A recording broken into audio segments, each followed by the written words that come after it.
Di tengah hiruk-pikuk kota metropolitan Jakarta, hiduplah Indah, seorang wanita berusia 30-an dengan aura kecantikan yang memancar dari dalam. Rambutnya hitam legam tergerai indah, membingkai wajah ovalnya yang selalu dihiasi senyum. Sebagai seorang manajer pemasaran di sebuah perusahaan multinasional ternama, Indah adalah representasi sempurna dari wanita karir modern, cerdas, mandiri, dan ambisius. Namun, di balik segala pencapaian profesionalnya, kebahagiaan sejati Indah terletak pada keluarganya yang kecil namun hangat.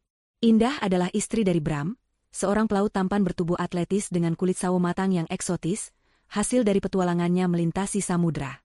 Mata hitamnya yang tajam selalu memancarkan ketulusan, atau setidaknya itulah yang Indah yakini.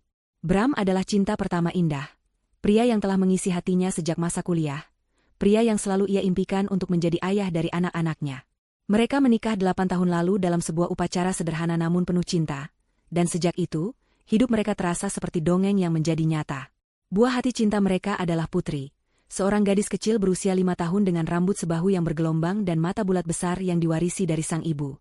Putri adalah permata hati Indah dan Bram, tawa riangnya adalah melodi terindah di rumah mereka yang nyaman di pinggiran Jakarta. Setiap pagi, Indah akan selalu menyempatkan diri mengantar Putri ke taman kanak-kanak, sebelum bergegas ke kantor. Di sore hari, mereka akan menghabiskan waktu bersama, entah itu membaca buku, mewarnai, atau sekadar bercerita tentang hari mereka. Hidup Indah terasa lengkap, harmonis, penuh cinta, dan nyaris sempurna. Namun, kesempurnaan itu harus diuji. Suatu sore, Bram pulang membawa kabar yang campur aduk. Wajahnya terlihat gembira namun juga sedikit cemas. "Sayang, aku dapat kontrak pelayaran panjang," katanya. Suaranya sedikit bergetar karena kegembiraan. "Ini proyek besar, bisa sampai 6 bulan atau bahkan lebih. Gajinya lumayan untuk tabungan masa depan Putri." Indah merasakan dadanya berdesir antara bangga dan cemas. Bangga karena suaminya mendapatkan kesempatan sebesar itu, cemas karena harus berpisah dalam waktu yang begitu lama. 6 bulan, ulang Indah, senyumnya sedikit pudar. "Lama sekali, Bram. Bagaimana dengan Putri? Dia pasti akan sangat merindukanmu." Bram segera mendekat, memeluk Indah erat. "Justru itu, sayang. Ini demi Putri juga. Kita bisa menabung lebih banyak untuk sekolahnya nanti, untuk masa depannya. Aku janji akan selalu menghubungi kalian, video call setiap ada sinyal. Waktu akan terasa cepat berlalu." Malam itu, mereka membicarakan segalanya, mulai dari rincian kontrak, persiapan Bram, hingga bagaimana Indah akan mengelola rumah dan Putri sendirian. Indah mencoba tegar, meyakinkan dirinya bahwa ini adalah bagian dari pengorbanan mereka demi masa depan yang lebih baik. Ia melihat kilatan ambisi di mata Bram, ambisi yang sama yang dulu membuatnya jatuh cinta. Hari keberangkatan tiba. Suasana di pelabuhan Tanjung Priok begitu ramai, dipenuhi para pelaut dan keluarga yang saling melepas. Indah datang bersama Putri. Gadis kecil itu menggenggam erat tangan ibunya, sesekali mendongak menatap ayahnya dengan mata berkaca-kaca. Bram berjongkok, memeluk Putri dengan erat. "Putri anak ayah yang kuat. Ya, ayah pergi kerja sebentar, nanti ayah bawa banyak oleh-oleh. Putri jangan nakal, jaga ibu baik-baik." Putri mengangguk pelan, air matanya menetes. "Ayah jangan lama-lama. Putri kangen ayah." Hati Indah mencelos melihat pemandangan itu. Ia tahu perpisahan ini akan berat. Bram berdiri, lalu memeluk Indah. Pelukan itu begitu erat, seolah ingin menyimpan semua kenangan dalam 6 bulan ke depan. "Jaga diri baik-baik, sayang. Aku akan selalu menghubungimu. Percaya padaku, ya." Indah mengangguk, menahan air mata yang mendesak keluar. "Aku percaya, Bram.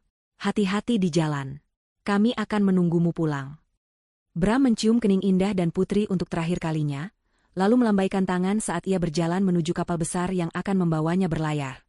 Indah dan Putri berdiri di dermaga, memandangi kapal itu perlahan menjauh hingga tak terlihat lagi di cakrawala. Indah memeluk Putri erat, mencoba meyakinkan diri bahwa ini hanyalah perpisahan sementara, sebuah jembatan menuju masa depan yang lebih cerah. Ia tak menyadari, pelukan itu adalah pelukan perpisahan dengan kepercayaannya, pelukan yang menandai awal dari kehancuran yang akan datang, kehancuran yang akan mengubah Indah selamanya. Minggu-minggu pertama berlalu. Indah mencoba membangun kembali rutinitasnya tanpa Bram. Pagi hari, ia akan disibukkan dengan pekerjaan dan mengurus Putri. Sore hari, setelah pulang kerja, ia akan menghabiskan waktu berkualitas dengan Putri, berusaha mengisi kekosongan yang ditinggalkan Bram. Malam harinya, setelah Putri tertidur, Indah akan menghubungi Bram. Komunikasi mereka lancar pada awalnya. Bram selalu antusias bercerita tentang kesibukan di kapal, badai yang mereka hadapi, atau pelabuhan-pelabuhan yang mereka singgahi. Indah mendengarkan dengan seksama, hatinya hangat mendengar suara suaminya. Panggilan video sering mereka lakukan, meskipun dengan sinyal yang kadang putus-putus. Bram akan menunjukkan sedikit bagian dari kabinnya, atau pemandangan laut dari geladak. "Maaf ya, sayang, sinyal di tengah laut kadang memang begini," katanya suatu kali, saat panggilan video mereka terputus di tengah percakapan. Indah memaklumi, ia tahu betul tantangan komunikasi di tengah samudra. Indah berpegang teguh pada janji-janji Bram. Ia percaya sepenuhnya bahwa suaminya bekerja keras demi mereka, demi masa depan Putri. Ia bahkan seringkali merasa bersalah jika kadang-kadang timbul sedikit rasa curiga ketika Bram sulit dihubungi, atau ketika alasannya terdengar sedikit aneh. Mungkin dia memang sibuk, pikir Indah. Atau mungkin perbedaan zona waktu membuat komunikasi jadi lebih sulit. Ia selalu berusaha berpikir positif, menyingkirkan setiap benih keraguan yang mulai tumbuh di hatinya, tak ingin merusak kebahagiaan semu yang ia bangun sendiri.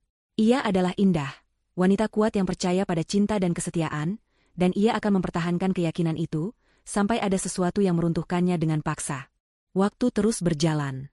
Minggu berganti bulan, dan entah mengapa, pola komunikasi Bram mulai berubah. Frekuensi panggilannya berkurang drastis. Jika dulu Indah bisa menghubunginya hampir setiap hari, kini kadang butuh 2 atau 3 hari baru Bram membalas pesannya, atau mengangkat teleponnya. Alasan yang diberikan pun semakin aneh dan tidak masuk akal. "Sinyal di sini jelek banget. Sayang, kapal kami masuk daerah terpencil." Atau, "Aku lagi sibuk banget, jam kerjanya padat, sampai nggak sempat pegang HP." Atau bahkan, "Aku ketiduran, kecapean banget setelah bongkar muat." Indah mencoba memahami. Ia tahu pekerjaan pelaut itu berat, jadwalnya tidak menentu, dan kondisi sinyal di tengah laut memang seringkali tidak stabil. Namun, ada benih keraguan yang mulai tumbuh di hatinya, perlahan tapi pasti. Terkadang, saat Indah berhasil melakukan panggilan video, Bram hanya menunjukkan sebagian kecil dari area kapal yang sama, dinding kabin, atau sudut kecil geladak yang sepi. Tidak pernah lagi ia menunjukkan pemandangan laut yang luas, atau rekan-rekan kerjanya yang lalu lalang seperti di awal-awal pelayaran. Panggilan video juga seringkali terputus secara tiba-tiba, seolah Bram sengaja memutusnya dengan alasan sinyal. Indah mulai merasa ada sesuatu yang disembunyikan. Keanehan-keanehan kecil lainnya mulai bermunculan dan mengusik ketenangannya. Suatu malam, saat Indah sedang berbicara dengan Bram di telepon, ia bertanya tentang kota pelabuhan terakhir yang Bram singgahi. "Oh, itu di Singapura, sayang." "Iya, di Singapura," jawab Bram sedikit ragu, seolah berpikir keras. Indah mengerutkan kening. Bukankah minggu lalu Bram bilang ia baru saja dari Hong Kong? Dan bukankah rute kapalnya ke arah barat, bukan timur?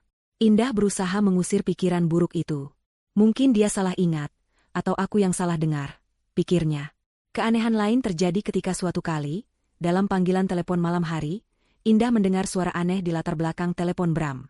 Bukan suara mesin kapal, deburan ombak, atau suara rekan kerja. Itu adalah suara tawa perempuan yang samar, lalu disusul alunan musik yang lembut, mirip musik lounge atau kafe. Suara-suara itu hanya terdengar sekilas, tapi cukup untuk membuat jantung Indah berdebar kencang. "Bram, suara apa itu? Kok seperti ada musik dan suara perempuan?" tanya Indah, berusaha menahan suaranya agar tidak terdengar curiga. Bram terdiam sejenak. "Oh, itu radio, sayang. Temanku lagi dengar radio di kabin sebelah. Biasa, biar nggak bosan." Suara perempuan itu mungkin dari acara di radio. Ia tertawa kecil, tawa yang terdengar sedikit dipaksakan di telinga Indah. Indah tidak terlalu yakin dengan penjelasan itu, tapi ia tidak punya bukti untuk membantah. Keraguan itu semakin membesar ketika suatu siang, Indah menerima pesan misterius di media sosial. Pesan itu datang dari akun anonim yang tidak dikenal. Isi pesannya pendek, namun cukup membuat darah Indah berdesir dingin. "Hati-hati dengan suamimu, dia tidak seperti yang kamu kira." Pesan itu disertai sebuah foto buram. Foto itu terlihat seperti diambil dari kejauhan, di sebuah tempat yang terang benderang. Indah memperbesar foto itu, mencoba memperjelasnya. Meskipun buram, Indah bisa melihat siluet seorang pria yang sangat mirip dengan Bram, sedang berdiri sangat dekat dengan seorang wanita. Mereka tampak berpegangan tangan. Indah merasakan seluruh tubuhnya menegang. Siapa ini? Mungkinkah ini hanya orang iseng? Atau Indah mencoba menenangkan dirinya. Ini pasti ulah orang yang iri, gumamnya. Ada banyak orang iseng di media sosial. Lagi pula, fotonya sangat buram, bisa saja itu bukan Bram. Atau kalaupun itu dia, mungkin hanya teman lama atau rekan kerja. Ia menghapus pesan itu, berusaha keras mengabaikannya, menganggapnya hanya angin lalu yang mencoba mengganggu ketenangan rumah tangganya. Namun, benih kecurigaan itu kini sudah tertanam. Setiap kali Bram sulit dihubungi, setiap kali ia memberikan alasan yang meragukan, setiap kali panggilan video terputus tiba-tiba, dan setiap kali Indah teringat suara tawa perempuan di telepon, pesan misterius itu kembali terngiang. Indah mulai merasa tidak nyaman. Ada sesuatu yang tidak beres. Firasat seorang istri tidak pernah bohong, dan firasat Indah kini berteriak memperingatkannya. Meskipun ia berusaha keras untuk tetap berpikiran positif, ada bagian dari dirinya yang tahu, jauh di lubuk hatinya, bahwa badai yang jauh lebih besar sedang menunggunya di depan. Udara di Jakarta terasa begitu terik hari itu, seolah ikut merasakan suhu hati Indah yang mulai membara oleh keraguan. Indah baru saja kembali dari menjemput Putri di sekolah, pikirannya masih dipenuhi bayangan foto buram dari pesan anonim itu. Ia mencoba meyakinkan dirinya bahwa itu hanya halusinasi, sebuah ketakutan yang mengada-ada. Namun, firasat buruk terus menghantuinya. Saat ia sedang menyiapkan makan malam, ponselnya berdering. Nama Citra muncul di layar. Citra adalah teman lamanya sejak SMA, yang kini tinggal di Bali. Mereka jarang sekali berkomunikasi, hanya sesekali berinteraksi di media sosial. Indah mengangkat telepon dengan sedikit heran. "Halo, Citra? Tumben telepon?" Sapa Indah, berusaha terdengar ceria. "Indah, apa kabar? Lama banget ya nggak ngobrol." Suara Citra terdengar antusias. Aku mau cerita nih, tapi jangan kaget ya." Jantung Indah mulai berdegup kencang. Firasatnya menjerit. "Ada apa, Cit? Cerita aja." "Gini, aku lagi di Desagara Resort, ada acara kantor. Nah, tadi siang pas lagi di kolam renang, aku kayak lihat orang yang familiar banget. Mirip banget sama suamimu, Bram." Citra bercerita dengan nada penasaran yang bercampur sedikit kebingungan. Tangan Indah yang sedang memotong sayur mendadak berhenti. "Bram? Nggak mungkin, Cit. Bram lagi di kapal, pelayaran panjang. Mungkin kamu salah lihat orang." Suaranya terdengar tercekat. "Nah itu dia. Aku juga mikirnya gitu awalnya, makanya aku diam-diam foto. Mau mastiin kalau aku nggak salah lihat. Dan jujur, Indah, dia mesra banget sama cewek di sebelahnya. Kayak pasangan lagi liburan romantis gitu. Aku langsung kepikiran kamu." Citra berhenti sejenak, mungkin merasakan perubahan nada bicara Indah. "Aku nggak mau nuduh apa-apa ya, Indah. Cuma, aku kirim fotonya ke kamu ya. Kamu lihat sendiri aja." Tangan Indah gemetar saat ia meletakkan pisau dan meraih ponselnya. Tidak lama kemudian, sebuah notifikasi masuk. Sebuah foto. Indah membuka aplikasi perpesanan. Dan di sanalah, di layar ponselnya, terpampang nyata sebuah foto yang jauh lebih jelas dari yang sebelumnya. Foto itu menunjukkan Bram, suaminya, duduk di tepi kolam renang Infinity dengan pemandangan laut yang memesona. Ia mengenakan celana pendek santai, tubuhnya tampak lebih bugar dan berwarna kecoklatan daripada biasanya. Di sampingnya, seorang wanita berparas cantik dengan bikini minim tersenyum, manja sambil menyandarkan kepalanya di bahu Bram. Tangan Bram melingkar di pinggang wanita itu, ibu jarinya mengelus lembut kulit telanjang sang wanita. Keduanya tertawa lepas, terlihat sangat bahagia dan tanpa beban. Tidak ada sedikit pun jejak lelah seorang pelaut yang baru saja berbulan-bulan di laut. Yang ada hanyalah kebahagiaan sepasang kekasih yang sedang menikmati liburan mewah. Hati Indah syok, remuk redam, hancur berkeping-keping. Darah seolah berhenti mengalir di seluruh tubuhnya. Ponselnya nyaris terjatuh dari tangannya yang lemas. Dunia serasa runtuh dalam sekejap mata. Semua kebohongan, semua alasan sinyal jelek, semua cerita tentang kesibukan di kapal, semua itu sekarang tampak begitu jelas sebagai topeng. Ia tidak bisa lagi menyangkal. Wajah itu adalah wajah Bram yang begitu ia kenal, wajah yang sama yang ia cium sebelum keberangkatan, wajah yang sama yang ia tunggu setiap malam di video call. Dan wanita itu adalah Rara. Indah mengenalinya. Rara adalah janda kaya, pemilik butik mewah yang dulu pernah mencoba mendekati Bram secara terang-terangan sebelum Indah dan Bram menikah.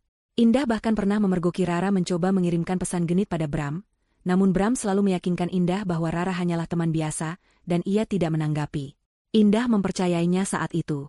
Sekarang, kebenaran itu menghantamnya seperti palu godam. Putri, yang sedang bermain boneka di ruang tamu, datang menghampiri. "Mama, kok diam saja? Mama sakit." Indah tersentak. Ia dengan cepat menyembunyikan ponselnya di belakang punggung, memaksa senyum palsu. "Enggak, sayang. Mama enggak apa-apa. Cuma lagi mikir masakan apa ya yang enak untuk Putri." Putri kembali bermain, namun Indah tidak bisa bergerak. Matanya terpaku pada ponsel, pada foto mengerikan itu. Air mata mulai menggenang di pelupuk matanya. Suaminya, cinta pertamanya, pria yang ia percayai sepenuhnya, telah berbohong. Bukan sekadar berbohong, tapi mengkhianatinya dengan cara yang paling keji, bersenang-senang di resor mewah dengan wanita lain, sementara Indah di rumah mati-matian menjaga Putri dan menanti kepulangannya dengan harapan palsu. Malam itu, setelah Putri tertidur pulas, Indah duduk sendirian di ruang tamu yang gelap, ditemani cahaya rembulan yang masuk dari jendela. Air matanya tak terbendung lagi. Ia menangis terseduh-seduh, membiarkan setiap tetes kesedihan mengalir. Ia memegang foto pernikahan mereka, lalu bergantian menatap foto Bram dan Rara di ponsel. Kontrasnya begitu menyakitkan. Di satu sisi, ada dia dan Bram, mengenakan pakaian pengantin, berjanji setia sehidup semati. Di sisi lain, ada Bram dan Rara, di tempat yang jauh, merayakan pengkhianatan mereka dengan senyum bahagia. Ia merasa bodoh, sangat bodoh. Bagaimana mungkin ia begitu buta? Keanehan-keanehan itu, pesan anonim itu, semua tanda peringatan yang ia abaikan karena kepercayaannya yang membabi buta pada Bram. Ia telah menelan mentah-mentah setiap kebohongan, setiap alasan palsu. Hatinya tidak hanya hancur, tetapi juga dipenuhi kemarahan yang membara. Rasa sakit itu begitu nyata, menusuk hingga ke tulang. Bagaimana bisa orang yang paling ia cintai, orang yang menjadi dunianya, melakukan ini padanya? Pria yang berjanji akan selalu ada, pria yang seharusnya melindungi dan mencintainya, malah menikamnya dari belakang. Malam itu adalah malam tanpa tidur. Indah merangkak dari satu sofa ke sofa lain, memikirkan setiap momen kebersamaan mereka, mencoba mencari tahu kapan semua ini dimulai, kapan Bram berubah. Apakah cinta Bram padanya hanyalah sebuah kebohongan besar sejak awal? Pertanyaan-pertanyaan itu terus berputar di benaknya, menghancurkan sisa-sisa kepercayaannya, dan di tengah kehancuran itu, sebuah tekad baru mulai tumbuh, perlahan namun pasti, dari abu hatinya yang remuk. Tekad untuk bangkit, dan membuat Bram menyesali perbuatannya, penyesalan yang tak akan pernah ia lupakan seumur hidupnya. 2 hari berlalu dalam kabut kesedihan dan kemarahan bagi Indah. Rumah yang biasanya hangat kini terasa dingin dan hampa. Tawa Putri, yang biasanya menjadi penawar segala lelah, kini seperti gema yang menyakitkan, mengingatkannya pada keluarga yang sempurna namun ternyata rapuh. Indah menghabiskan sebagian besar waktunya mengurung diri di kamar, berpura-pura sakit agar Putri tidak terlalu curiga dengan kondisinya. Air mata sudah kering, digantikan oleh rasa mati rasa dan kekosongan yang menyesakan. Namun, Indah adalah seorang pejuang. Jiwanya tidak diciptakan untuk berlarut-larut dalam keterpurukan. Sebagai manajer pemasaran yang sukses, ia terbiasa menghadapi krisis, menganalisis masalah, dan menemukan solusi. Kali ini, krisis itu adalah hidupnya sendiri.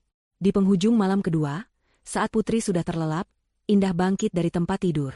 Ia berjalan ke depan cermin, menatap pantulan dirinya yang tampak lusuh, mata sembab, dan rambut acak-acakan. "Cukup, Indah," bisiknya pada pantulan itu. "Kamu tidak bisa terus seperti ini. Kamu punya Putri, kamu punya karir. Kamu jauh lebih kuat dari ini." Keputusan itu datang dengan tiba-tiba namun begitu kuat, ia tidak akan larut dalam kesedihan. Tidak lagi, ia tidak akan membiarkan pengkhianatan Bram menghancurkan dirinya. Sebaliknya, ia akan bangkit, pulih, dan lebih dari itu, ia akan membuat Bram menyesali setiap kebohongan dan pengkhianatan yang telah ia lakukan. Penyesalan yang mendalam, penyesalan yang akan menghantuinya seumur hidup. Ini bukan tentang balas dendam buta, tapi tentang keadilan dan harga diri.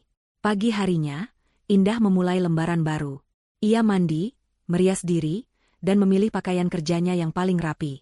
Ia kembali menjadi Indah yang kuat dan profesional. Meski hatinya masih rapuh, wajahnya menunjukkan ketegasan yang baru. Langkah pertama dalam rencananya adalah mengumpulkan bukti. Indah mengambil ponselnya.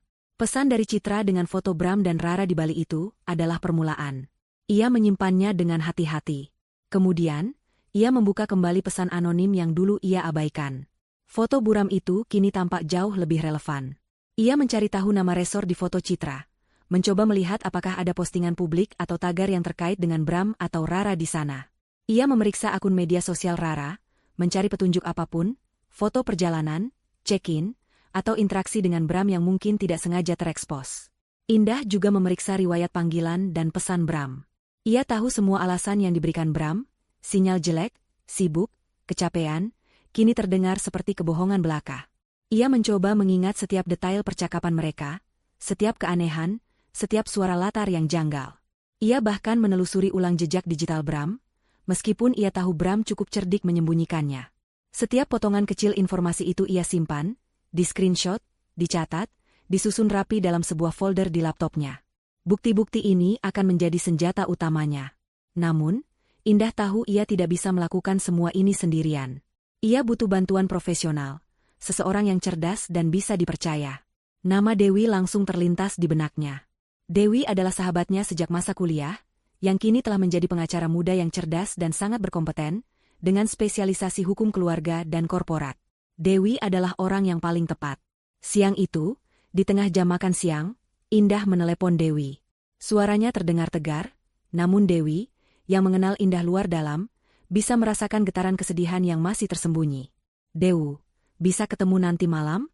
Ada hal penting banget yang mau aku ceritain," kata Indah. Dewi yang peka langsung setuju. "Tentu, Indah. Di kafe biasa kita." Malam harinya, di sebuah kafe yang tenang, Indah menceritakan segalanya pada Dewi. Dengan suara bergetar, ia mengeluarkan ponselnya, menunjukkan semua bukti yang ia kumpulkan. Foto Bram dan Rara, tangkapan layar pesan anonim, dan daftar kejanggalan dalam komunikasi Bram. Dewi mendengarkan dengan serius. Sesekali mengangguk, raut wajahnya menunjukkan perpaduan simpati dan kemarahan. Setelah Indah selesai bercerita, keheningan menyelimuti mereka. Dewi menghela napas panjang. "Aku turut prihatin sekali, Indah. Ini sangat tidak adil untukmu." Ia menggenggam tangan Indah erat. "Tapi satu hal yang harus kamu tahu, kamu tidak sendiri. Aku akan membantumu. Aku pastikan Bram akan mendapatkan balasan setimpal." Dewi, dengan cepat, menawarkan bantuan hukum dan nasihat. "Pertama, kita harus pastikan semua bukti ini valid dan bisa digunakan di pengadilan. Kedua, kita perlu strategi. Jangan bertindak gegabah atau emosional. Kita akan bergerak cerdas, terencana, dan tepat sasaran." Mendengar dukungan Dewi, sebuah beban berat terangkat dari pundak Indah. Ia tahu ia telah membuat keputusan yang tepat. Air mata Indah kembali menetes. Tapi kali ini bukan air mata kesedihan, melainkan air mata lega dan tekad.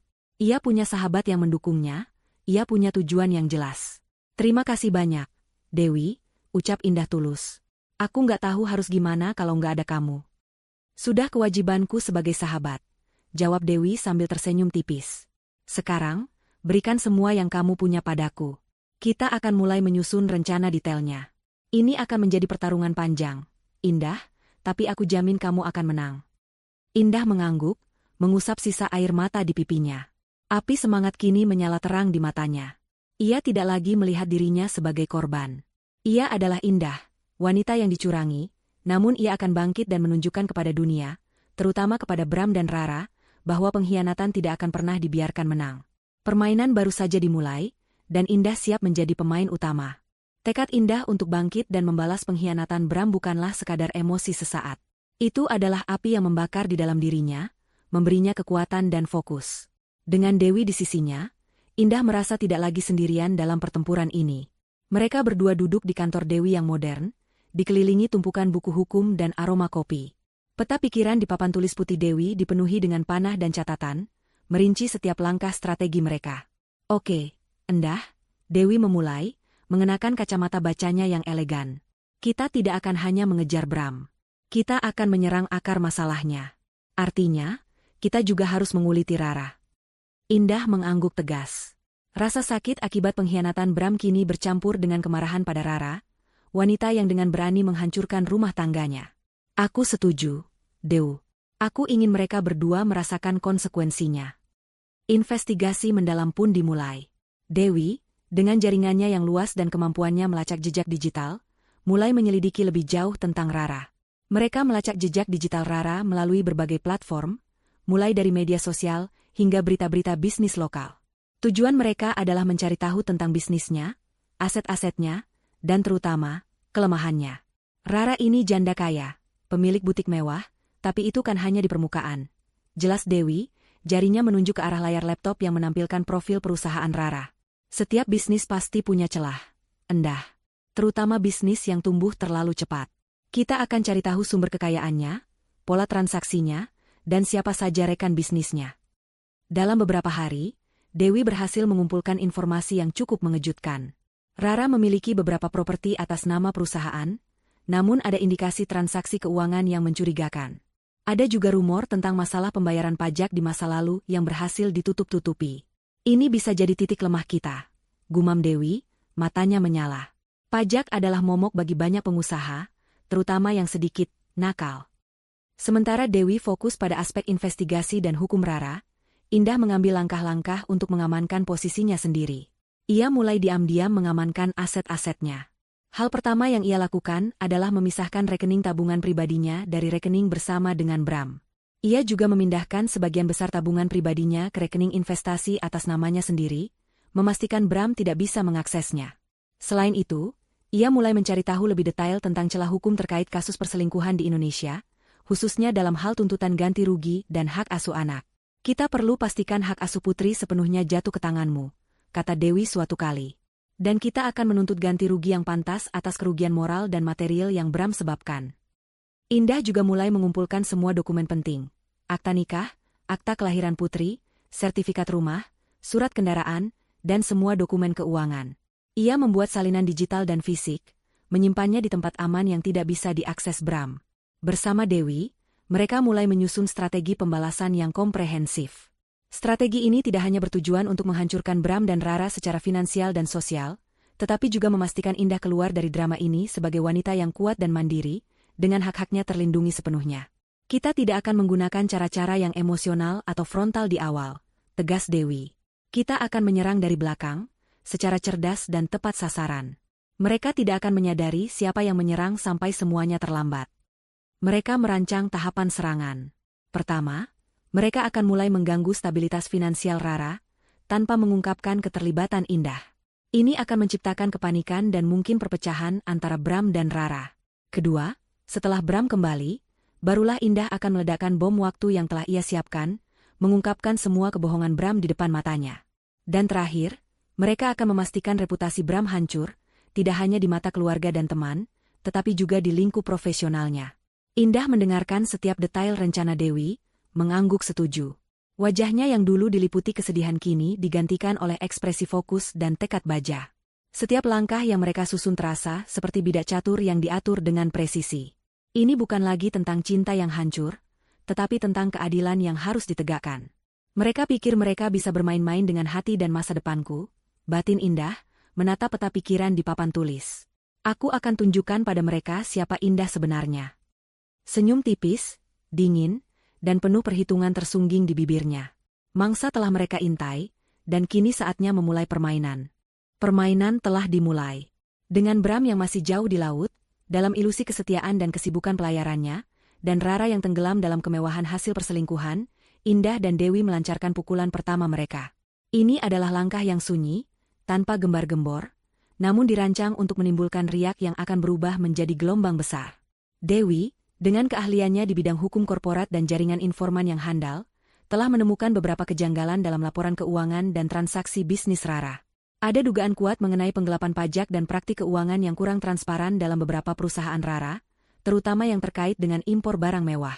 Bukti-bukti ini, meski belum sepenuhnya solid untuk langsung menyeret Rara ke meja hijau, sudah cukup untuk menarik perhatian pihak berwenang. Kita tidak akan langsung menuntut, Endah, jelas Dewi suatu sore, saat mereka berdua membahas perkembangan ini di sebuah kafe. Itu terlalu frontal. Kita akan kirimkan laporan anonim dengan semua bukti awal ini ke Direktorat Jenderal Pajak, dan juga ke Unit Penyelidikan Keuangan. Fokusnya adalah dugaan dan indikasi, biar mereka yang bergerak. Indah mengangguk, matanya tajam. Jadi, mereka akan mulai diinvestigasi tanpa tahu siapa pelakunya. Tepat sekali, sahut Dewi, tersenyum tipis. Ini akan membuat Rara panik.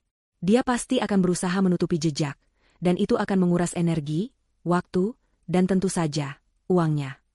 Beberapa hari kemudian, laporan anonim yang disusun rapi oleh Dewi, berisi data dan indikasi kuat tentang ketidakberesan finansial Rara, dikirimkan. Tidak butuh waktu lama bagi dampak awal untuk terasa. Kantor Rara mulai didatangi petugas pajak untuk audit mendadak. Beberapa rekan bisnisnya yang sebelumnya dekat, tiba-tiba menjadi menjaga jarak, karena mulai beredar rumor tentang investigasi internal yang melibatkan perusahaan Rara.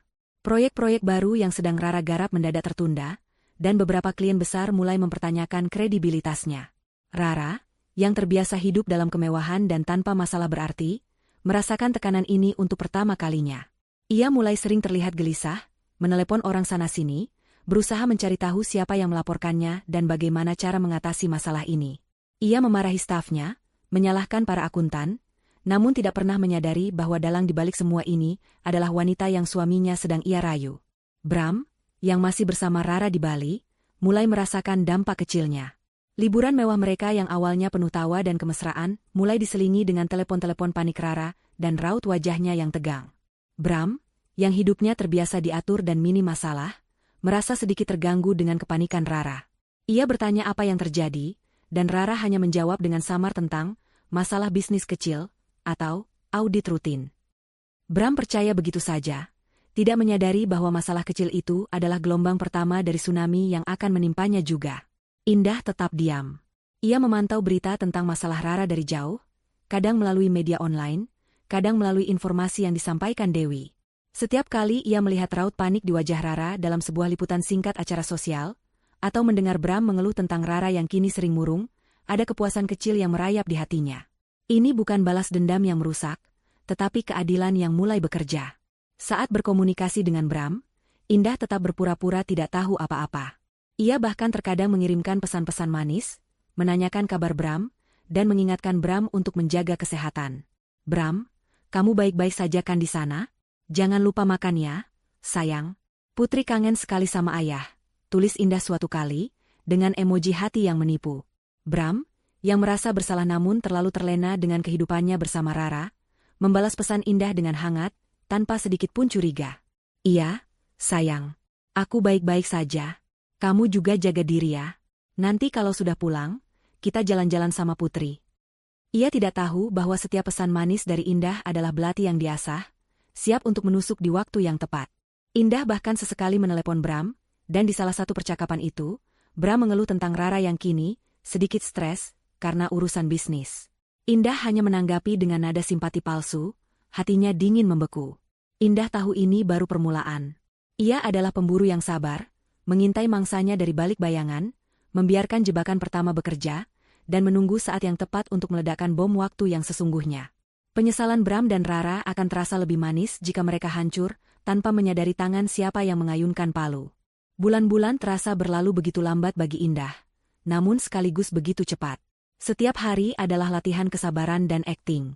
Ia tetap menjaga komunikasi dengan Bram, memainkan peran istri yang setia dan penuh rindu, sementara di balik layar, ia dan Dewi terus mengumpulkan amunisi. Masalah finansial Rara semakin memburuk, investigasi pajak mulai serius, membuat Rara seringkali terlihat murung dan frustrasi, bahkan sesekali ada berita singkat di media daring tentang pengusaha muda yang tersandung masalah. Bram, yang masih berada di pelayaran, sesekali mengeluhkan Rara yang moodi di telepon, tanpa menyadari bahwa itu adalah buah dari tangan Indah. Akhirnya, hari yang ditunggu-tunggu tiba. Setelah berbulan-bulan lamanya, Bram pulang. Indah menerima kabar kepulangan Bram dengan hati yang dingin. Tidak ada gejolak rindu yang dulu selalu menghantamnya setiap kali Bram pergi. Yang ada hanyalah sebuah rencana yang sudah tersusun rapi, siap untuk dieksekusi. Pagi itu, Indah bangun lebih awal. Ia memastikan Putri sudah siap untuk ke sekolah dan sarapan. Putri mau lihat ayah pulang? Tanya Indah, berusaha menampilkan senyum ceria yang entah dari mana datangnya. Putri mengangguk antusias. Mau mama. Putri kangen ayah. Indah mengantar Putri ke sekolah, lalu ia kembali ke rumah untuk melakukan persiapan terakhir. Ia menata rumah seperti biasa, tidak ada yang terlihat aneh. Namun, di meja ruang tamu, di mana biasanya mereka meletakkan majalah atau vas bunga, kali ini Indah menyiapkan kejutan. Ia meletakkan sebuah amplop coklat berukuran sedang. Di dalamnya, ia menumpuk semua bukti, foto-foto Bram dan Rara yang kini dicetak dalam ukuran besar dan berwarna, tangkapan layar percakapan mesra antara Bram dan Rara yang ia dapatkan berkat kejeniusan Dewi dalam retas, beberapa dokumen keuangan Rara yang bermasalah, dan bahkan tiket penerbangan Bram ke Bali yang ia dapatkan dari agen perjalanan langganan Bram. Di atas semua tumpukan bukti itu, Indah meletakkan sebuah foto pernikahan mereka yang sudah sedikit usang, dan di sampingnya, pesan anonim yang dulu ia abaikan, kini dicetak jelas. Indah tidak berteriak. Ia tidak menangis. Ia tidak akan membuang energi untuk adegan drama yang Bram tidak pantas dapatkan.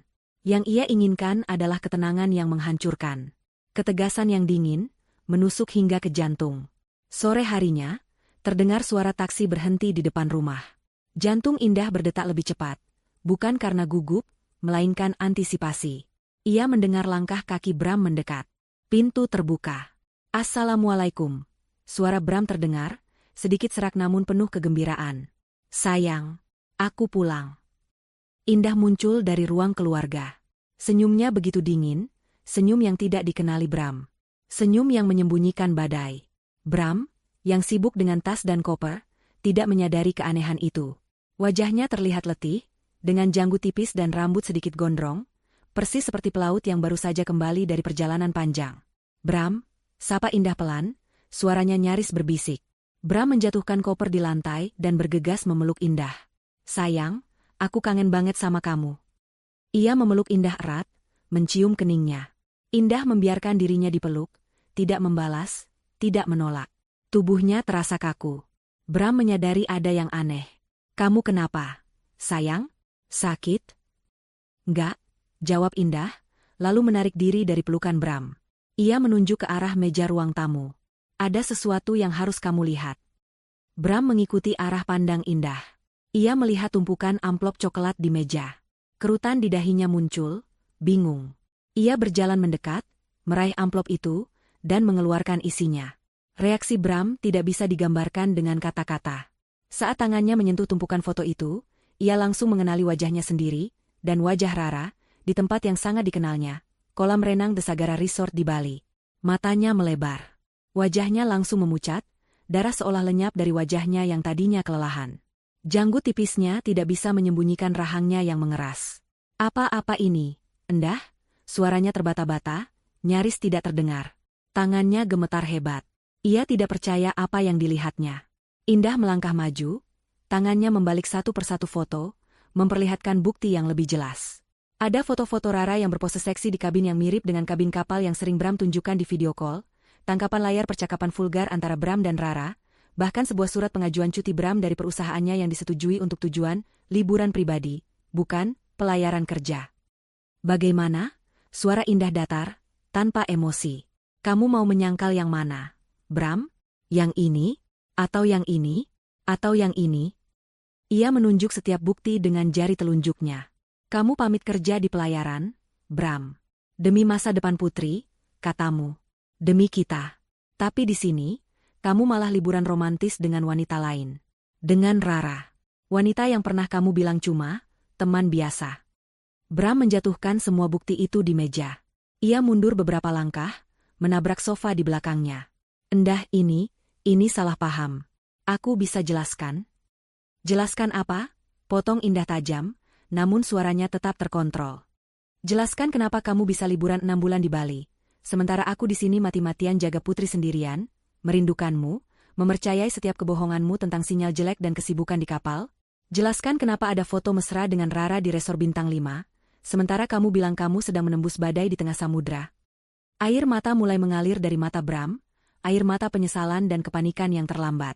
Ia mencoba mendekati Indah, berlutut di kakinya. "Maafkan aku, sayang.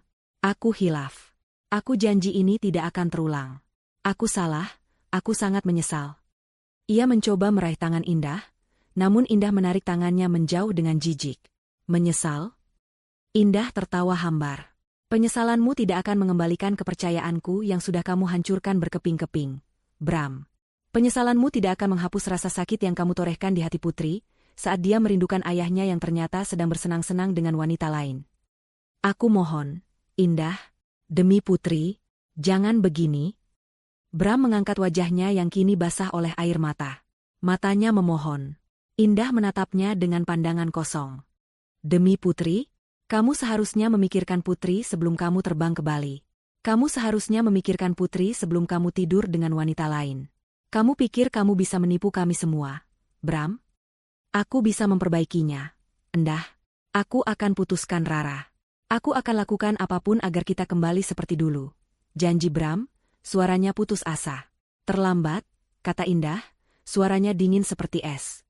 Kamu telah melewati batas, Bram. Kepercayaanku sudah mati. Hatiku sudah kebal. Tidak ada lagi yang bisa diperbaiki.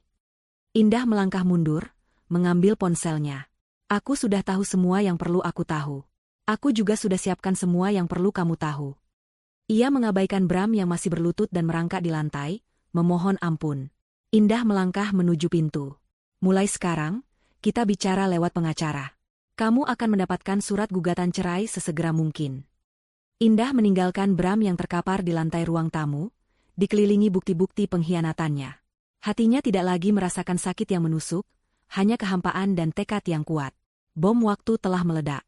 Ini adalah awal dari kehancuran Bram, kehancuran yang ia ciptakan sendiri, dan Indah memastikan bahwa penyesalannya akan menjadi neraka di dunia nyata. Pagi itu, rumah Indah terasa aneh, dipenuhi keheningan yang tegang setelah badai semalam. Bram masih terkapar di ruang tamu, mabuk oleh penyesalan dan keputusasaan. Indah mengabaikannya. Setelah memastikan Putri berangkat sekolah dengan senyum di wajahnya, Putri tidak menyadari drama mengerikan yang terjadi di rumah semalam. Indah duduk di meja makan, membuka laptop, dan menarik napas dalam-dalam. Babak kedua dari rencananya akan dimulai, pembalasan sosial. Dewi sudah menyiapkan semua materi yang dibutuhkan. Sebuah narasi singkat namun tajam, disertai bukti-bukti visual dan digital yang tak terbantahkan. Bukan hanya foto-foto mesra Bram dan Rara di Bali, tetapi juga tangkapan layar percakapan vulgar, salinan tiket penerbangan, hingga data-data keuangan Rara yang mulai terendus masalahnya. Target pertama Indah adalah keluarga Bram. Meskipun ia mencintai keluarga Bram, terutama ibu mertuanya yang baik, Indah tahu mereka harus tahu kebenaran. Bukan untuk menyakiti, tapi untuk menunjukkan betapa parahnya pengkhianatan putra mereka. Dengan tangan bergetar, Indah mengirimkan semua bukti itu ke grup chat keluarga besar Bram. Ia menulis pesan singkat, "Maafkan saya harus memberitahukan ini, tapi Bram tidak sedang berlayar. Ia liburan dengan wanita lain di Bali." Tak butuh waktu lama, ponsel Indah mulai bergetar tanpa henti. Telepon dari ibu mertua, adik ipar, bibi, dan paman Bram. Indah menolak mengangkatnya. Biarkan mereka mencerna sendiri kebenaran pahit itu. Beberapa jam kemudian, ibu mertuanya datang ke rumah, wajahnya pucat pasi, matanya sembab. "Indah, ini tidak mungkin, kan?" Suara ibu Bram bergetar saat melihat Bram yang masih terpuruk di ruang tamu. Indah menatap mertuanya, matanya dingin. Semua bukti sudah ada di tangan ibu. Dia pamit kerja, Bu. Tapi dia bersenang-senang dengan wanita lain. 6 bulan. Indah tidak perlu berkata banyak, kepedihan dan fakta berbicara lebih keras. Reputasi Bram di mata keluarganya, yang selalu bangga dengan pelaut hebat mereka, hancur berkeping-keping. Selanjutnya, giliran teman-teman dekat mereka. Indah memilih beberapa teman yang ia tahu akan sangat terkejut, dan mungkin menyebarkan berita ini lebih luas. Ia mengirimkan bukti-bukti itu secara personal, dengan pesan yang sama singkatnya. Reaksi mereka bervariasi antara terkejut, marah, dan simpati pada Indah. Telepon dan pesan dukungan membanjiri ponselnya. Ini adalah langkah yang menyakitkan, karena ia tahu ia akan melibatkan orang-orang tak bersalah. Namun ini adalah bagian dari kehancuran sosial yang harus Bram rasakan. Bagian paling krusial adalah pembongkaran reputasi Bram di lingkup profesionalnya. Dewi sudah memastikan bahwa kontrak kerja Bram dengan perusahaan pelayaran memiliki klausul moral yang ketat, yang memungkinkan sanksi serius hingga pemecatan jika terjadi pelanggaran etika dan moral yang mencoreng nama baik perusahaan. Bram adalah pelaut andalan, namun pengkhianatan ini bisa meruntuhkan segalanya. Indah, atas saran Dewi, mengirimkan laporan resmi ke Departemen HRD perusahaan pelayaran Bram, melampirkan semua bukti yang ada, terutama tiket penerbangan liburan dan foto-foto di Bali. Ia menekankan bahwa Bram telah memalsukan laporan kerja dan tidak memenuhi kewajibannya selama 6 bulan. Dalam beberapa hari, Bram menerima panggilan telepon dari perusahaannya, meminta penjelasan. Ia mencoba membela diri, namun bukti-bukti Indah terlalu kuat. Karir yang ia bangun dengan susah payah, kini berada di ambang kehancuran. Tak hanya Bram, Rara juga dalam sorotan. Masalah hukum terkait dugaan penggelapan pajaknya telah menjadi berita panas di kalangan pebisnis dan sosialita. Dulu, Rara adalah sosok yang disegani di dunia mode dan bisnis. Kini ia menjadi bahan gosip dan cemoohan. Rekan bisnisnya menjauh, takut terkena imbas masalah hukumnya. Beberapa pemasok membatalkan kerjasama, dan ia kehilangan banyak klien besar yang tidak ingin reputasi mereka tercoreng. Media sosial Rara yang tadinya penuh dengan postingan glamor, kini dibanjiri komentar pedas dan pertanyaan tentang pacar rahasianya. Skandal perselingkuhan dengan Bram juga mulai menyebar di lingkungan sosial Rara, membuatnya semakin terisolasi. Kehidupannya yang dulu sempurna, kini berantakan total. Dampak ke Putri adalah hal yang paling Indah khawatirkan. Ia tidak ingin Putri terluka oleh kekacauan ini. Suatu sore, setelah pulang sekolah, Indah mengajak Putri duduk di sofa. Dengan suara lembut dan kata-kata yang mudah dimengerti anak kecil, Indah menjelaskan situasi ini. Sayang, Indah memegang tangan Putri. Ayah melakukan kesalahan besar. Ayah tidak jujur pada Mama. Ayah pergi liburan dengan orang lain, bukan bekerja di kapal seperti yang kita tahu. Mata Putri yang bulat menatap Indah dengan kebingungan. Jadi ayah bohong, Mama? Iya, Nak, ayah berbohong. Tapi Mama tidak akan membiarkan ayah menyakiti kita lagi. Mama akan selalu melindungi Putri. Mama akan selalu ada untuk Putri. Indah memeluk Putri erat. Ia tidak menjelaskan detail perselingkuhan, hanya fokus pada ketidakjujuran Bram dan jaminannya bahwa ia akan menjaga Putri. Putri tidak sepenuhnya mengerti, tapi ia merasakan ketulusan dari pelukan ibunya. Dari kejauhan, Indah bisa melihat bagaimana dunia Bram dan Rara runtuh satu persatu. Bram yang dulu arogan kini menjadi sosok yang rapuh, tertekan oleh cemoohan keluarga, teman, dan ancaman dari perusahaannya. Rara, yang selalu tampil glamor, kini terlihat pucat dan tertekan oleh masalah hukum dan sosialnya. Indah tidak merasa puas dalam arti yang kejam, namun ia merasakan kelegaan. Ini adalah keadilan. Mereka telah menabur angin, dan kini mereka menuai badai. Bram dan Rara benar-benar menyesal, tapi penyesalan itu datang terlambat. Indah telah memastikan bahwa kehancuran mereka tidak hanya bersifat pribadi, tetapi juga terbuka di depan umum, sesuai dengan pengkhianatan yang mereka lakukan secara terang-terangan. Drama kehancuran sosial dan reputasi yang dipicu Indah tak hanya menimpa Bram sendirian, tetapi juga merambat cepat pada Rara. Seperti yang telah Indah perkirakan, hubungan yang dibangun di atas kebohongan dan pengkhianatan tidak akan bertahan lama di bawah tekanan. Ketika gelombang masalah finansial dan sosial menghantam Rara bertubi-tubi, hubungannya dengan Bram mulai retak, lalu hancur berantakan. Rara adalah wanita yang terbiasa hidup dalam kemewahan dan kesenangan. Ia tak pernah benar-benar mencintai Bram, melainkan hanya tertarik pada status, pesona, dan perhatian yang Bram berikan saat ia kesepian. Kini, Bram bukan lagi sumber kesenangan, melainkan sumber masalah. Audit pajak yang tak kunjung usai, klien-klien yang kabur, reputasi yang hancur di kalangan sosialita Jakarta, semua itu adalah beban yang terlalu berat untuk Rara pikul sendirian. Ia merasa seperti kapal yang karam, dan Bram adalah jangkar yang menyeretnya semakin dalam. "Kamu ini bawa sial," teriak Rara suatu malam, saat ia dan Bram berada di Bali, di resor yang dulu menjadi saksi bisu kemesraan mereka, kini terasa dingin dan penuh ketegangan. Ponselnya berdering terus-menerus dengan panggilan dari pengacara dan akuntan. "Bisnisku hancur. Klien-klienku pergi. Semua ini gara-gara kamu dan masalah keluargamu itu." Bram, yang juga sedang tertekan oleh panggilan dari kantor dan cemoohan dari keluarganya sendiri, mencoba membela diri. "Bukan salahku, Ra. Aku tidak tahu Indah akan sekejam ini. Aku sudah minta maaf padanya, tapi dia tidak mau dengar. Aku tidak peduli Indah MU itu sekejam apa." Rara memotongnya, matanya menyala marah. "Yang jelas, hidupku berantakan sejak aku berhubungan denganmu. Kamu hanya membawa masalah, Bram. Aku tidak butuh pria yang cuma bisa menyusahkan dan tidak punya uang lagi untuk membiayaiku." Kata-kata Rara menusuk hati Bram lebih dalam dari 1000 pisau.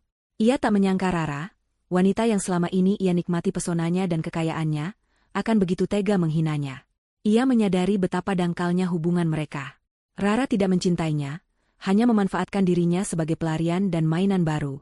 Ketika masalah finansial dan sosial Rara semakin parah, ia menyalahkan Bram dan memutuskan hubungan mereka.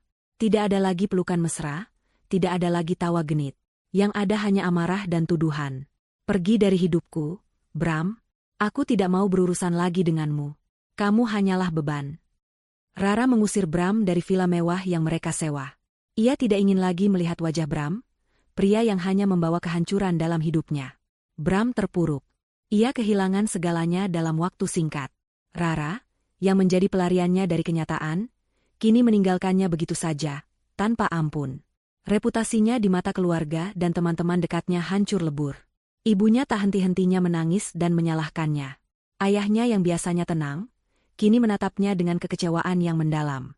Dari perusahaan pelayarannya, Bram menerima surat skorsing dan ancaman pemecatan. Peluangnya untuk mendapatkan pekerjaan di industri pelayaran, bahkan di perusahaan lain, nyaris nol karena namanya sudah tercoreng akibat pelanggaran etika yang ia lakukan. Ia tidak lagi memiliki pekerjaan, tidak lagi memiliki penghasilan, dan tidak lagi memiliki tempat berlindung. Hidupnya yang dulu tertata rapi, kini berantakan seperti puing-puing. Bram berjalan tanpa arah di jalanan Bali, merasa hampa dan sendirian. Ia merindukan senyum indah, tawa polos Putri. Ia merindukan rumahnya yang tenang, kehangatan yang dulu selalu menyambutnya. Ia merindukan hidupnya yang dulu sempurna. Penyesalan itu menghantamnya seperti gelombang pasang, rasa sakit yang luar biasa melumpuhkan setiap sendi tubuhnya. Ia tahu ia telah berbuat kesalahan fatal, kesalahan yang tak bisa ditarik kembali. Ia telah mengkhianati wanita yang tulus mencintainya demi kesenangan sesaat, dan kini ia membayar mahal. Sementara Bram terpuruk dalam kehancuran yang ia ciptakan, Indah, dengan bantuan Dewi, melangkah maju. Pada hari ketiga setelah Bram kembali, saat Bram masih mencoba menata kembali pikirannya yang kalut dan mencoba menghubungi Indah berulang kali. Panggilan yang tidak pernah Indah angkat, Indah mengajukan gugatan cerai. Dewi memastikan semua dokumen telah lengkap. Gugatan cerai tersebut tidak hanya menuntut perceraian, tetapi juga hak asuh penuh atas Putri. Indah tidak akan membiarkan Putri berada dalam lingkungan yang tidak sehat, atau memiliki ayah yang tidak bisa dipercaya. Selain itu, Indah juga menuntut sebagian besar aset bersama sebagai kompensasi atas kerugian material dan imaterial yang telah ia alami akibat pengkhianatan Bram. Ini termasuk rumah, sebagian besar tabungan, dan aset lainnya. Ia juga menuntut nafkah anak yang pantas. Surat panggilan sidang tiba di tangan Bram beberapa hari kemudian. Ia membukanya dengan tangan bergetar, membaca setiap baris dengan putus asa. Ia tahu ini adalah akhir dari segalanya. Indah tidak main-main. Ia telah memutus semua jembatan dan membakar setiap harapan Bram untuk kembali. Bram mencoba menghubungi Indah lagi, memohon untuk bertemu, memohon kesempatan terakhir untuk memperbaiki semuanya. Namun Indah hanya mengirimkan pesan singkat, semua komunikasi akan melalui pengacara saya, Dewi. Di sisi lain, Rara juga menghadapi kenyataan pahit. Butiknya mulai bangkrut, dan aset-asetnya dibekukan untuk penyelidikan pajak. Ia kehilangan teman, uang, dan status sosial. Ia mencoba mencari dukungan dari teman-temannya yang dulu selalu ia traktir, namun tak ada satupun yang bersedia membantunya. Ia sendirian. Hidupnya yang dulu penuh cahaya kini gelap gulita. Bram dan Rara, dua orang yang pernah bersenang-senang di atas penderitaan Indah, kini sama-sama terjebak dalam neraka penyesalan. Mereka kehilangan satu sama lain, kehilangan reputasi, kehilangan harta, dan kehilangan arah hidup. Penyesalan itu nyata, menggerogoti mereka dari dalam, namun sudah terlambat. Indah telah memastikan bahwa mereka akan merasakan harga sebenarnya dari pengkhianatan. 6 bulan kemudian, di sebuah ruang sidang Pengadilan Agama Jakarta Selatan yang tampak kaku dan formal, suasana terasa begitu tegang. Aroma antiseptik dan kertas-kertas lama memenuhi udara, menjadi latar belakang bisu bagi drama hukum yang akan segera dimainkan. Ini adalah hari sidang perceraian antara Indah dan Bram. Indah duduk tegak di kursi penggugat, mengenakan setelan blazer hitam yang elegan. Wajahnya tenang, memancarkan ketenangan yang dingin, seolah tak ada gejolak badai di dalam dirinya. Di sampingnya, Dewi berdiri kokoh, siap menghadapi segala kemungkinan. Dewi tampak profesional dengan setelan serba gelapnya, tumpukan berkas di tangannya adalah senjata paling ampuh. Tatapannya tajam, mencerminkan kepercayaan diri dan tekad untuk memenangkan kasus ini demi sahabatnya. Di seberang ruangan, duduklah Bram. Ia terlihat sangat berbeda dari Bram yang dulu. Wajahnya kini kuyu, tatapan matanya kosong, dan tubuhnya terlihat lebih kurus. Aura tampan dan kepercayaan dirinya telah sirna, digantikan oleh keputusasaan dan penyesalan yang mendalam. Ia ditemani oleh seorang pengacara yang tampak muda dan kurang berpengalaman, yang sesekali melirik Bram dengan ragu. Proses perceraian berjalan panas. Pengacara Bram memulai dengan mencoba menyangkal tuduhan perselingkuhan, berdalih bahwa itu hanya kesalahpahaman dan Bram sedang dalam perjalanan dinas yang tidak biasa. Ia mencoba membangun narasi bahwa Bram adalah korban kesalahpahaman, dan semua bukti itu bisa dijelaskan. Bram sendiri berusaha memberikan kesaksian dengan suara bergetar, memohon pengampunan di hadapan majelis hakim, dan mencoba meyakinkan bahwa ia sangat menyesali perbuatannya dan ingin kembali kepada Indah dan Putri. Namun, bukti-bukti Indah sangat kuat, tak terbantahkan. Dewi berdiri dan mempresentasikan setiap potongan bukti dengan lugas dan meyakinkan. Ia memproyeksikan foto-foto mesra Bram dan Rara di balik layar besar, memperlihatkan tiket penerbangan dan slip cuti Bram yang menunjukkan tujuan liburan, bukan pekerjaan. Ia menunjukkan transkrip percakapan digital antara Bram dan Rara yang vulgar dan penuh kemesraan. Tak hanya itu, Dewi juga menyertakan laporan kepolisian terkait masalah finansial Rara yang kini telah memasuki tahap penyelidikan resmi, mengaitkan Bram dalam narasi kehancuran moral dan etika. Yang mulia majelis hakim, ujar Dewi dengan suara lantang dan jelas, tergugat telah dengan sengaja melakukan pengkhianatan yang sistematis. Ia memalsukan tujuan kepergiannya, berbohong kepada istri sah dan anaknya, hanya untuk bersenang-senang dengan wanita lain. Bukti-bukti yang kami ajukan bukan sekadar indikasi, melainkan fakta yang tak bisa dibantah. Tindakan ini tidak hanya merusak ikatan pernikahan, tetapi juga merendahkan martabat penggugat dan melukai psikologis seorang anak di bawah umur. Pengacara Bram mencoba interupsi, namun Dewi dengan cepat menepisnya dengan argumen hukum yang solid. Indah, selama Dewi berbicara, menatap Bram. Ada ketenangan yang menakutkan di matanya. Ia tidak lagi merasakan amarah yang membakar, hanya kelegaan bahwa kebenaran akhirnya terungkap di hadapan hukum. Beberapa kali sidang diadakan, dengan saksi-saksi dari pihak Indah, termasuk beberapa teman dekat yang bersedia memberikan kesaksian tentang perubahan sikap Bram dan informasi yang mereka terima. Bahkan, ada seorang mantan rekan kerja Bram dari perusahaan pelayaran yang bersedia memberikan kesaksian bahwa Bram tidak pernah terdaftar dalam daftar awak kapal yang berlayar ke rute yang ia klaim. Dewi sebagai pengacara Indah tampil gemilang, ia tidak hanya mengandalkan emosi, tetapi juga hukum dan fakta, membongkar setiap alibi Bram dengan detail yang mematikan. Pihak Bram semakin terpojok. Mereka tidak memiliki argumen kuat untuk membantah bukti-bukti yang sangat konkret. Bram sendiri tampak semakin putus asa, menyadari bahwa ia tidak bisa lagi membohongi siapapun. Akhirnya, tiba hari pembacaan keputusan pengadilan. Hakim ketua membacakan putusan dengan suara tegas. Pengadilan memutuskan Bram bersalah atas perselingkuhan dan mengakibatkan keretakan rumah tangga yang tidak dapat diperbaiki. Semua tuntutan Indah dikabulkan. Berdasarkan bukti-bukti yang sah dan kuat yang diajukan penggugat, Hakim ketua membacakan, majelis hakim memutuskan mengabulkan gugatan cerai penggugat, Ibu Indah Permata. Hak asuh anak, Putri Anindita, sepenuhnya jatuh kepada Ibu Indah Permata. Serta, penggugat diberikan hak atas sebagian besar aset bersama yang telah diusulkan, sebagai kompensasi atas kerugian material dan imaterial yang diderita akibat tindakan tergugat. Palet hukum diketuk. Indah resmi bercerai. Seketika itu, air mata menetes dari mata Indah, tapi kali ini adalah air mata kelegaan yang luar biasa. Ia tidak lagi terikat pada Bram, pada kebohongan dan pengkhianatan itu. Ia bebas. Dewi memegang tangannya erat, tersenyum bangga. Kemenangan ini adalah hasil kerja keras dan tekad kuat Indah. Di sisi lain, Bram merosot di kursinya. Putusan itu adalah pukulan telak yang mengakhiri segalanya. Ia kehilangan Indah, ia kehilangan Putri, dan ia kehilangan aset-asetnya. Karirnya di perusahaan pelayaran juga telah berakhir. Ia dipecat tidak hormat setelah skandal ini mencuat. Sementara itu, Rara dan Bram menghadapi konsekuensi penuh dari perbuatan mereka, baik secara hukum, finansial, maupun sosial. Rara dinyatakan bersalah atas penggelapan pajak dan aset-asetnya disita, butiknya bangkrut total, dan ia menghadapi tuntutan pidana yang serius. Ia menjadi paria di kalangan sosialita, namanya tercoreng selamanya. Bram, tanpa pekerjaan, tanpa rumah, dan tanpa uang, terpaksa harus tinggal menumpang di rumah orang tuanya yang kini menatapnya dengan kecewa dan malu. Mereka berdua benar-benar menyesal dan terpuruk. Penyesalan itu terpampang jelas di wajah mereka, pahit dan tanpa harapan. Mereka telah membayar harga yang jauh lebih mahal daripada sekadar kesenangan sesaat. Indah telah membuktikan bahwa keadilan, pada akhirnya, akan menemukan jalannya, dan penyesalan adalah harga yang harus dibayar, kadangkala, dengan kehancuran total.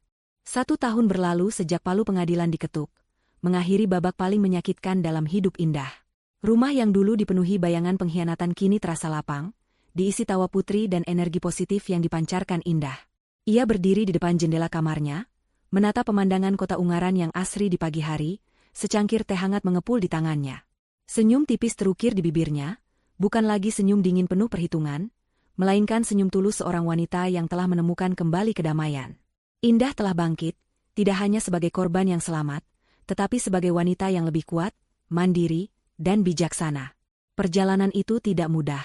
Ada hari-hari di mana kenangan pahit masih datang menghantui, atau rasa lelah karena harus menjadi orang tua tunggal sekaligus wanita karir yang sukses.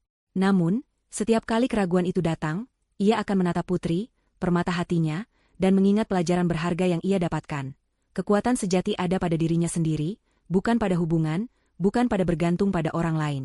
Ia belajar untuk mencintai dirinya sendiri terlebih dahulu, untuk menghargai integritas dan harga dirinya di atas segalanya. Indah kini sepenuhnya fokus pada masa depan. Karirnya melesat bagaikan roket. Pengalamannya menghadapi krisis pribadi, justru membuatnya lebih tangguh dan inovatif di dunia profesional. Ide-ide pemasarannya semakin brilian, dan ia berhasil membawa perusahaannya mencapai target-target ambisius.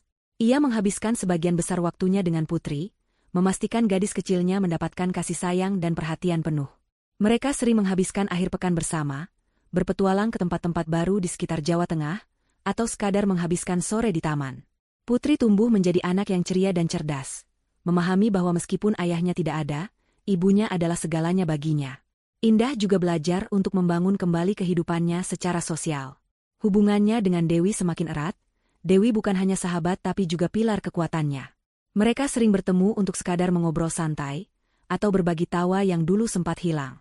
Indah juga mulai membuka diri pada pertemanan baru, menjalin koneksi dengan wanita-wanita hebat lainnya yang menginspirasinya.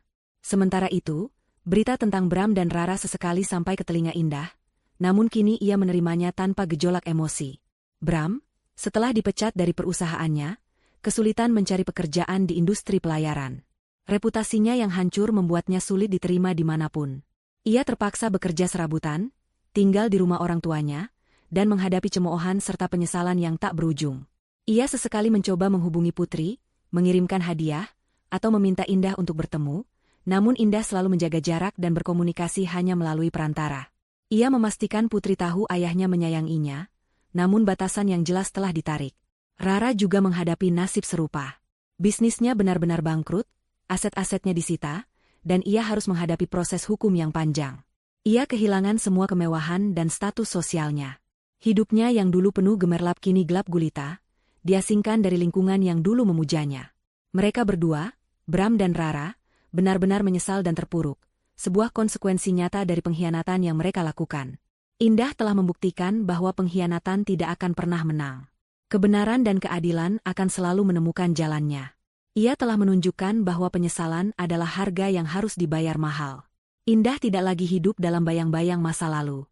Ia telah memaafkan, bukan untuk Bram, tapi untuk dirinya sendiri, untuk membebaskan hatinya dari belenggu amarah. Ia menatap masa depan dengan optimisme yang baru. Indah tahu hidup mungkin masih menyimpan tantangan. Namun ia percaya diri bahwa ia akan mampu menghadapinya. Mungkin di suatu hari nanti, cinta yang lebih tulus dan pantas akan datang mengetuk pintu hatinya. Tapi untuk saat ini, kebahagiaan Indah terletak pada Putri, pada karirnya, dan pada dirinya sendiri. Ia telah membangun kembali hidupnya dari puing-puing, menjadi versi terbaik dari dirinya. Ini bukan akhir. Ini adalah babak baru yang penuh harapan dan kekuatan.